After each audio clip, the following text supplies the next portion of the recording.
आपल्याला कल्पना आहे की प्रधानमंत्री नरेंद्र मोदीजी यांनी किसान सन्मान योजना सुरू केली आणि आमच्या शेतकऱ्यांना 6,000 रुपये हे मोदीजींच्या वतीनं देण्यात येतात।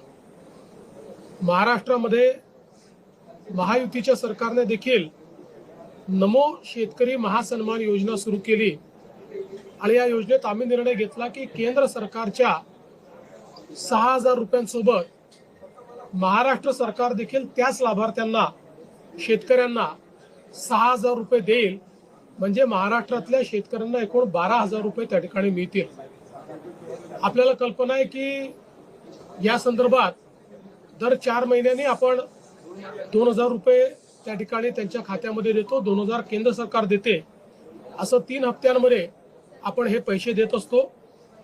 नुकताच प्रधानमंत्री महोदयांनी 20वा हप्ता या योजनेचा त्या ठिकाणी दिला आणि त्याच अनुषंगाने आता आपण देखील आज मंत्रिमंडळ बैठकीनंतर शेतकऱ्यांच्या खात्यामध्ये आपला नमो शेतकरी महासन्मान योजनेचा जो हप्ता आहे तो जमा करण्याकरता आपण कार्यक्रम केला आणि एका क्लिकवर हे पैसे आता जमा झालेले आहेत।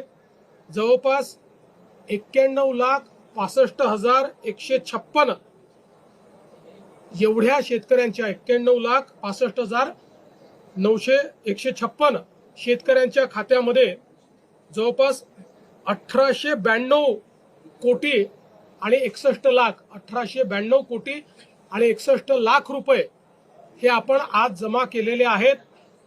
आणि मला विश्वास आहे की ही जी काही मदत आपण करतो त्याच्या पाठीमागचा आपला हेतू हा असतो की शेतीच्या कामामध्ये जे काही छोटे मोठे खर्च शेतकऱ्यांना येतात किंवा अनुषंगिक खर्च येतात त्याच्यामध्ये त्यांना मदत मिळाली पाहिजे। आणि निश्चितपणे आपल्याला कल्पना आहे की या महासन्मान निधीचं सर्वच शेतकरी सातत्याने स्वागत करतात।